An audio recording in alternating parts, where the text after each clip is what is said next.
Não é um pequeno? Gênesis capítulo 19, versículo 20. Essas palavras tomaremos como lema, em vez de um texto na acepção comum desse termo. Não tentarei explicar a conexão esta manhã. Foi a declaração de Ló, quando ele implorou pela salvação de Zoar, mas vou tirá-la completamente da conexão em que se encontra e usá-la de outra forma. O grande pai das mentiras tem multidões de dispositivos pelos quais busca arruinar as almas dos homens. Ele usa pesos e balanças falsos para enganá-los. Às vezes, ele usa tempos falsos, declarando em uma hora que é muito cedo para buscar o Senhor e em outra que agora é tarde demais. E ele usa quantidades falsas, pois declarará que grandes pecados são pequenos. E, quanto ao que ele confessa serem pequenos pecados, ele os torna depois nada, meros pecadilhos, quase dignos de perdão em si mesmos. Muitas almas, não duvido, foram apanhadas nessa armadilha, e sendo enredadas por ela, foram destruídas.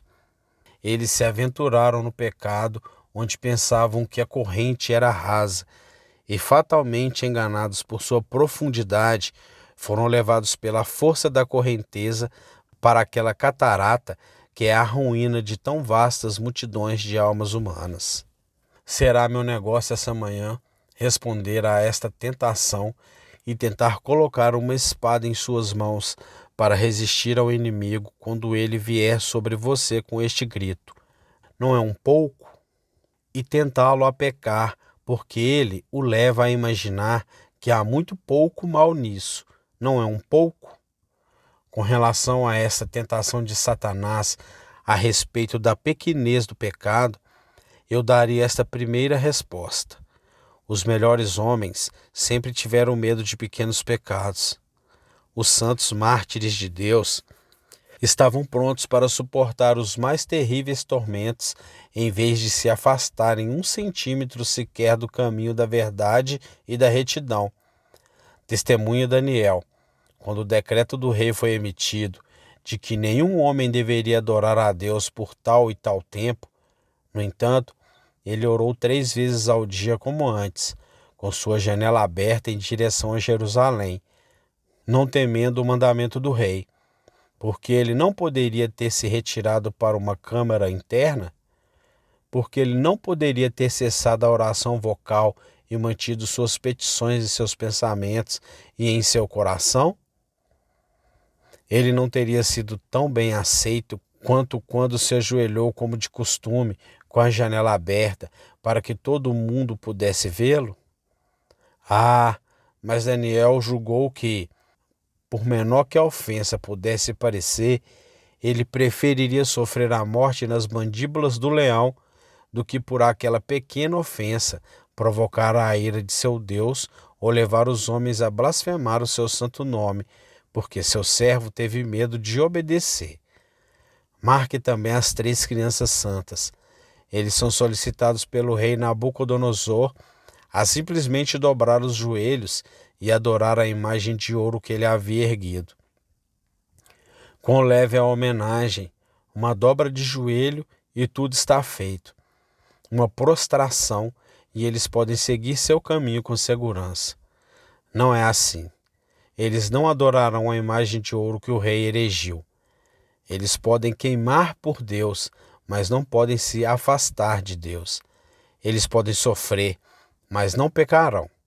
E embora todo mundo pudesse tê-los desculpado com o argumento da conveniência se tivesse realizado aquele pequeno ato de adoração a ídolos, ainda assim, eles não o farão, mas prefeririam ser expostos à fúria de uma fornalha aquecida 7 vezes do que cometer uma ofensa contra o Altíssimo.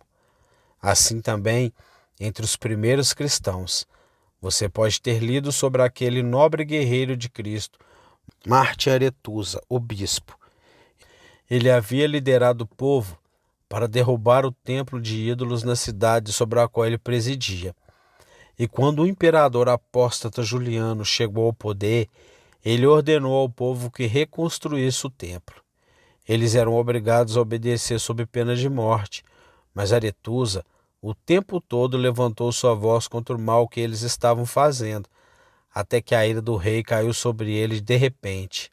Ele foi, no entanto, oferecido sua vida com a condição de que ele subscrevesse tanto quanto meio centavo para a construção do templo.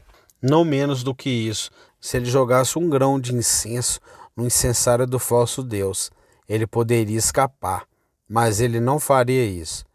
Ele temia a Deus e ele não cometeria o menor pecado para salvar sua vida.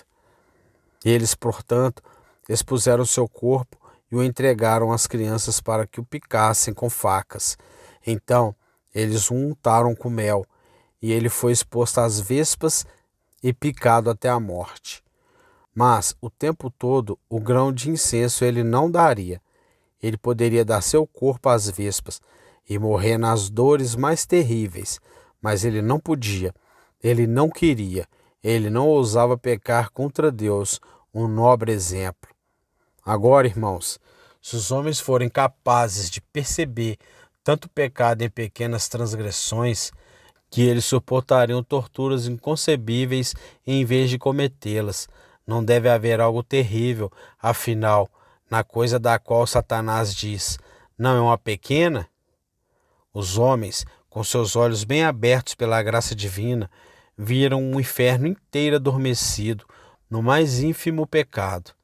Dotado de um poder microscópio, seus olhos viram um mundo de iniquidade oculto em um único ato ou pensamento ou imaginação de pecado, e, portanto, eles o evitaram com horror, passaram por ele e não teriam nada a ver com ele.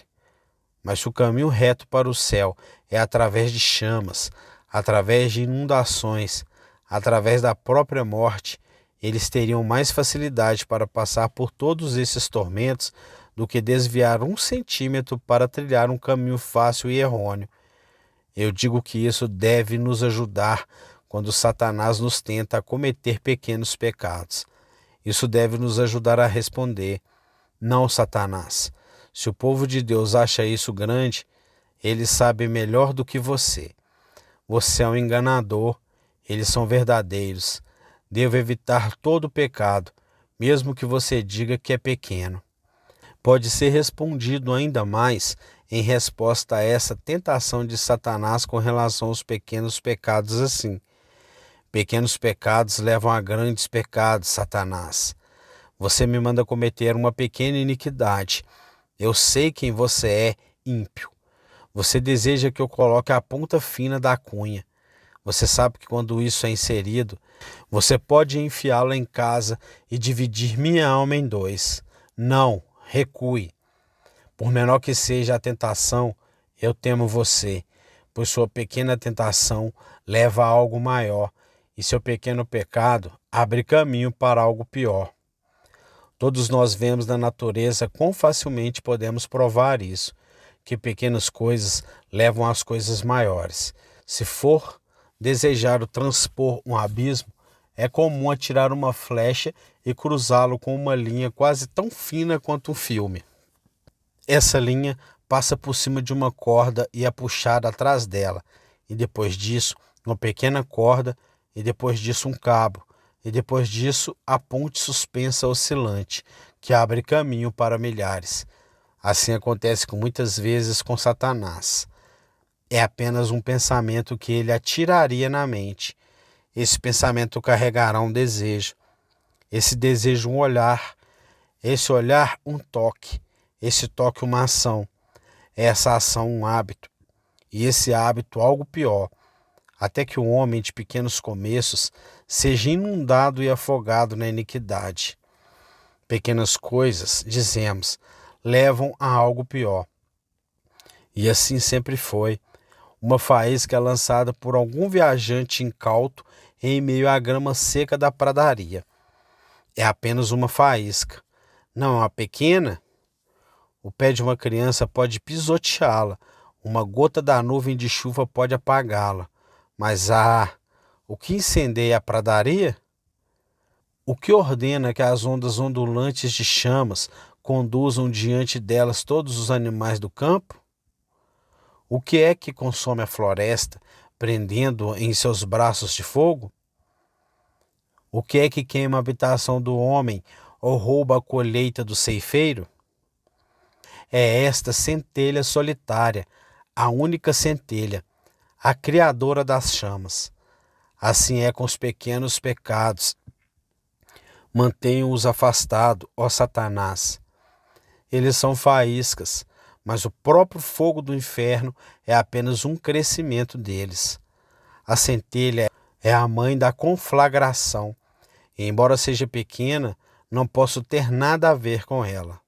Satanás sempre começa conosco como fez com Acã. Ele mostrou a Acã, antes de tudo, uma bela vestimenta babilônica e uma cunha de ouro. Acã olhou para ela. Não era uma coisa pequena de se fazer. Olhar? Acã tocou nela. Não era uma coisa pequena?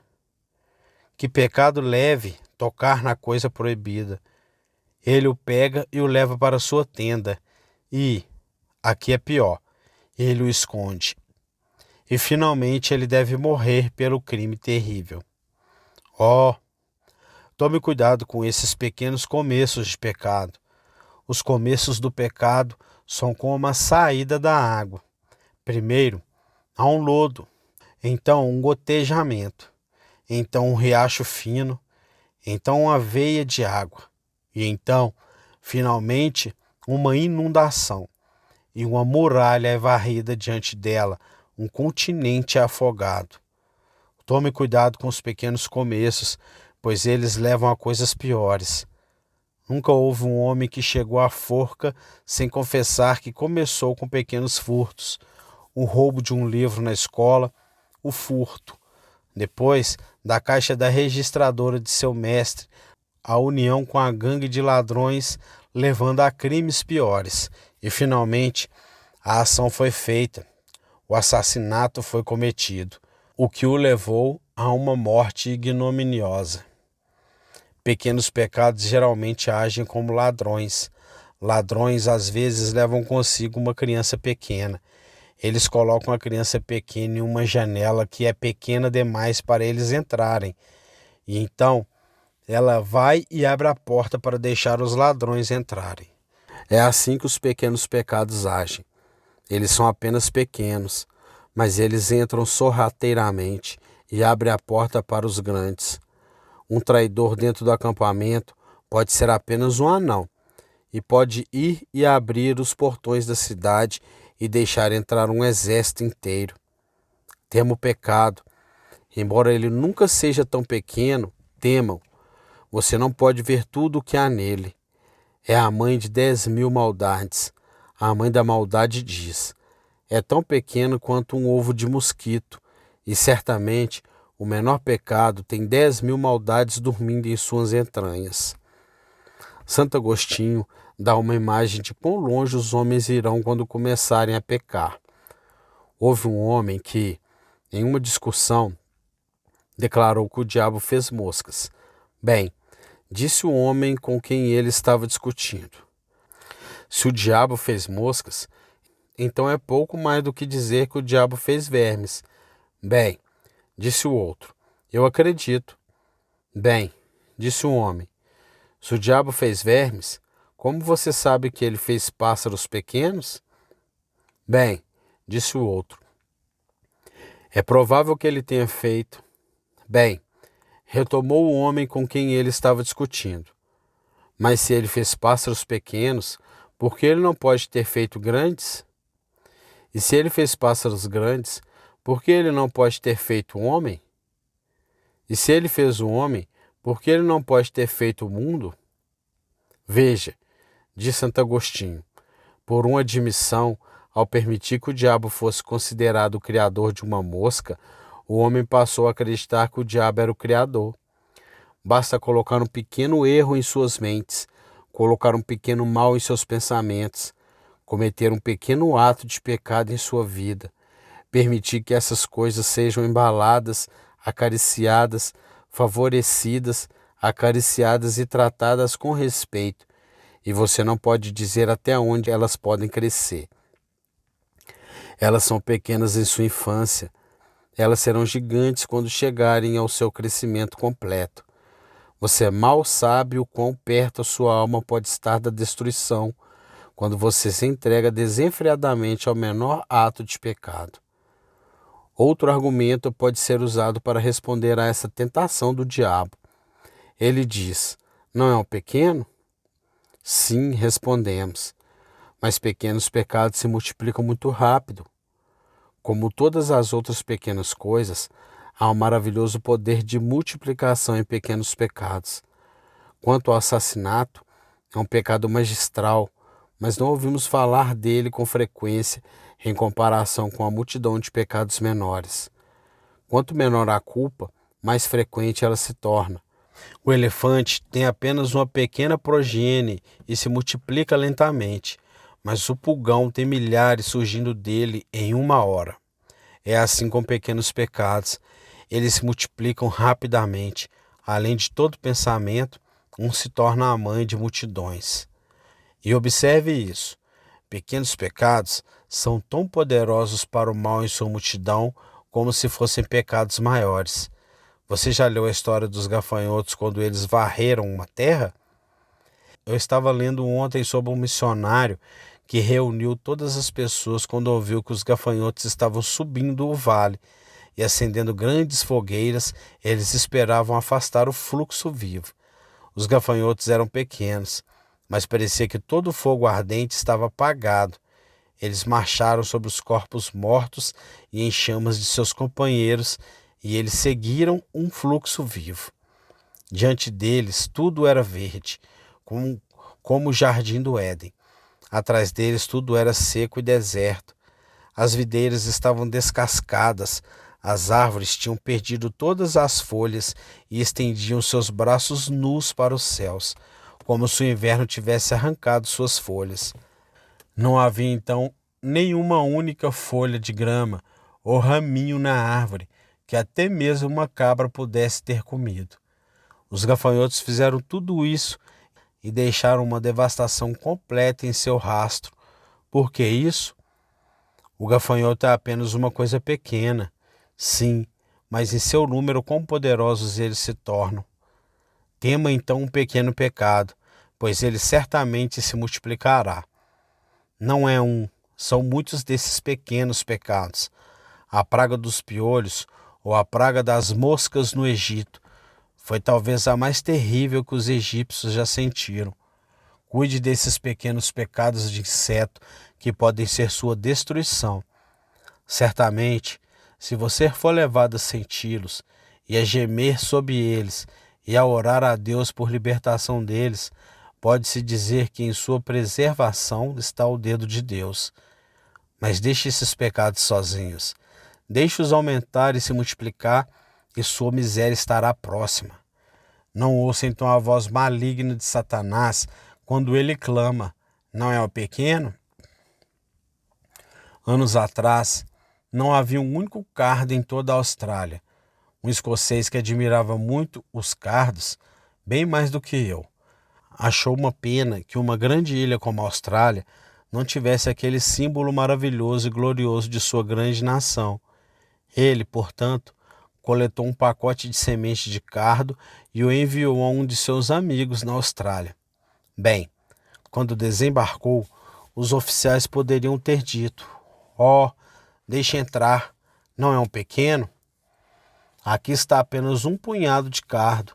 Oh, deixe entrar, será semeado em um jardim. Os escoceses o cultivarão em seus jardins.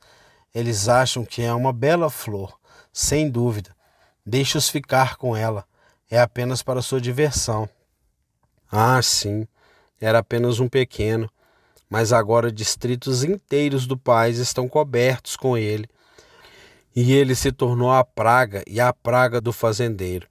Era pequeno, mas pior ainda, ele se multiplicou e cresceu.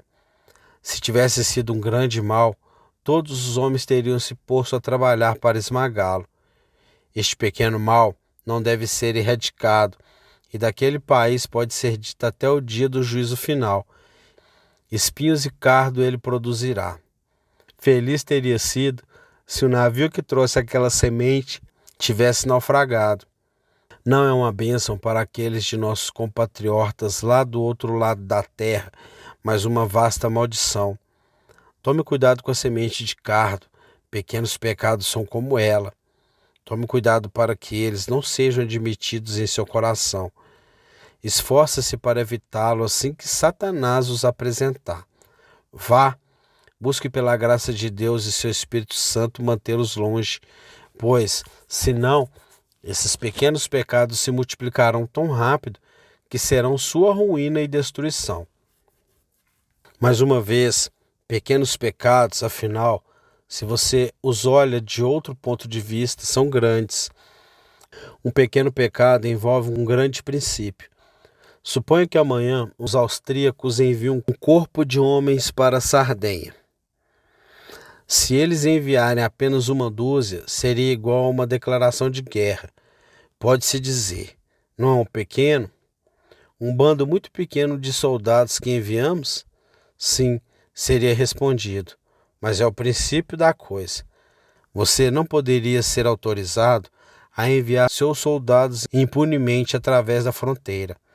A guerra deve ser proclamada, porque você violou a fronteira e invadiu a terra. Não é necessário enviar 100.000 tropas para um país para quebrar um tratado. É verdade que a violação do tratado pode parecer pequena, mas se a menor violação for permitida, o princípio se foi. Há muito mais em princípio do que os homens imaginam.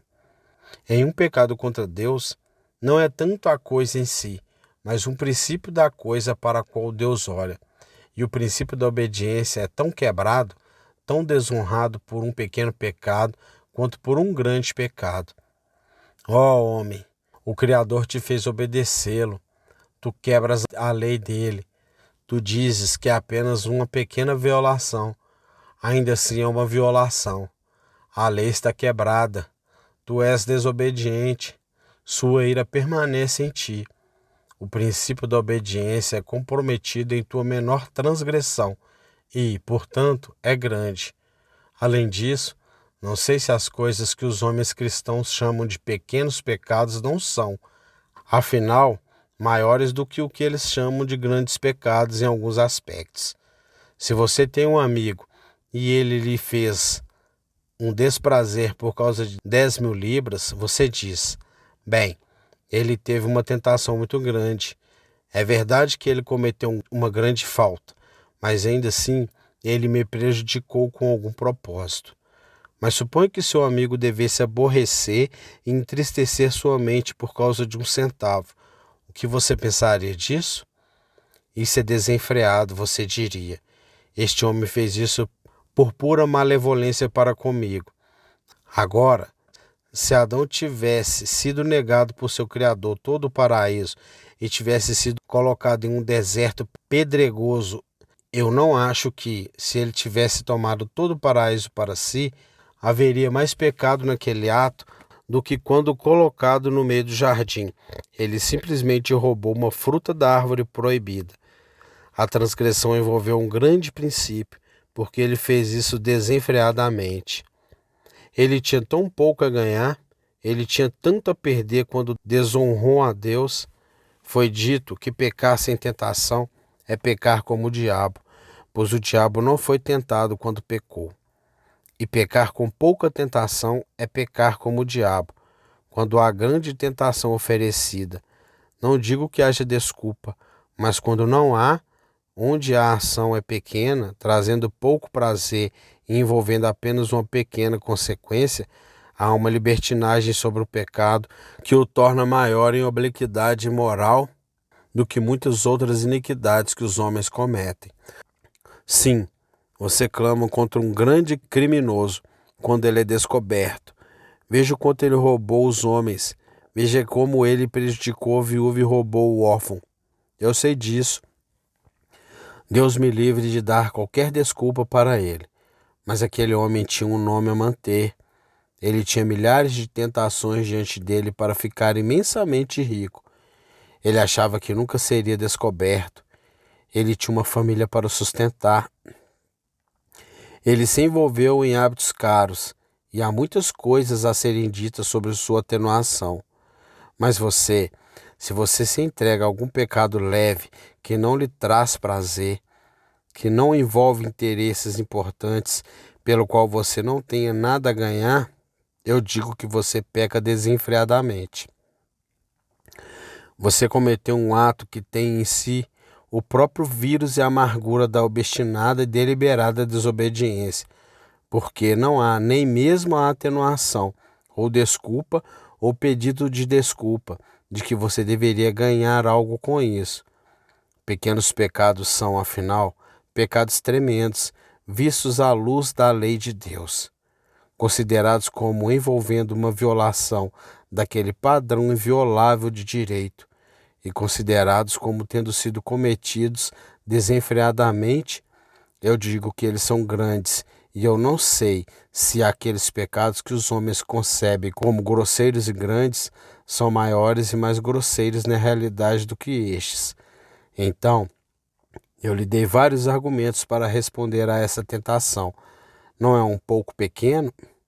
Agora estou prestes a falar somente com o Filho de Deus, e digo a ele: irmão, se Satanás te tentar a dizer, não é um pequeno? Responda a ele: ah, Satanás, por menor que seja, pode estragar minha comunhão com Cristo. O pecado não pode destruir, mas vai incomodar. Não pode arruinar a minha vida, mas logo arruinará a minha paz. Tu dizes que é um pequeno, Satanás, mas meu Salvador teve que morrer por isso, ou então eu teria sido excluído do céu. Aquele pequeno pode ser como um pequeno espinho na minha carne, para picar meu coração e ferir minha alma. Não ouso me entregar a este pequeno pecado, pois fui grandemente perdoado e devo amar muito. Um pequeno pecado em outros seria um grande pecado para mim. Como posso fazer essa grande maldade de pecar contra Deus? É um pequeno, Satanás, mas uma pequena pedra no sapato fará um viajante mancar. Um pequeno espinho pode gerar uma infecção. Uma pequena nuvem pode esconder o sol. Uma nuvem do tamanho da mão de um homem pode trazer um dilúvio de chuva. Avante, Satanás! Não posso ter nada a ver contigo, pois uma vez que sei que Jesus sangrou por pequenos pecados, não posso ferir seu coração entregando-me a eles novamente. Um pequeno pecado, Satanás? Nada disse, meu mestre. Levem-nos às raposas, as raposinhas que estragam as vinhas, pois nossas vinhas têm uvas tenras. Vejam, essas pequenas coisas fazem mal ao meu terno coração. Esses pequenos pecados se enterram em minha alma e logo a tornam uma toca e buraco das feras que Jesus odeia. Logo o afastam do meu espírito para que ele não tenha nenhuma comunhão e companheirismo confortáveis comigo. Um grande pecado não pode destruir um cristão, mas um pequeno pecado pode torná-lo miserável. Jesus não andará com seu povo a menos que eles expulsem todo o pecado conhecido. Ele diz: se guardardes meus mandamentos, permanecereis em meu amor, assim como eu guardei os mandamentos de meu Pai e permaneço em seu amor. Há muitos cristãos no mundo que não veem o rosto de seu Salvador mês após mês e parecem estar bastante contentes sem sua companhia. Eu não entendo vocês, nem desejo saber como é que vocês podem reconciliar suas almas com a ausência de seu Senhor. Uma esposa amorosa, sem seu marido por meses e anos, parece-me ser duramente provada. Certamente, deve ser uma aflição para uma criança terna ser separada de seu pai. Sabemos que em nossa infância sempre foi assim, e esperávamos ansiosamente por nosso retorno para casa com alegria. E você é um filho de Deus, mas feliz sem ver o rosto de seu pai? O quê? Você é a esposa de Cristo e ainda assim está contente sem sua companhia? Certamente você caiu em um estado triste. Você deve ter se desviado, se tal é a sua experiência, pois a verdadeira esposa, caça de Cristo, chora como uma pomba sem seu companheiro quando ele a deixa. Pergunte então o que afastou Cristo de você. Ele esconde seu rosto atrás do muro de seus pecados. Esse muro pode ser construído de pequenos seixos, tão facilmente quanto de grandes pedras. O mar é feito de gotas, as rochas são feitas de grãos, e certamente o mar que o separa de Cristo pode ser preenchido com as gotas de seus pequenos pecados. E a rocha que deve destruir sua barca pode ter sido feita pelo trabalho diário dos insetos corais de seus pequenos pecados. Portanto, tome cuidado com isso, pois se você quer viver com Cristo e andar com Cristo e ver Cristo e ter comunhão com Cristo, tome cuidado, eu te peço, com as pequenas raposas que estragam as videiras, pois nossas videiras têm uvas tenras.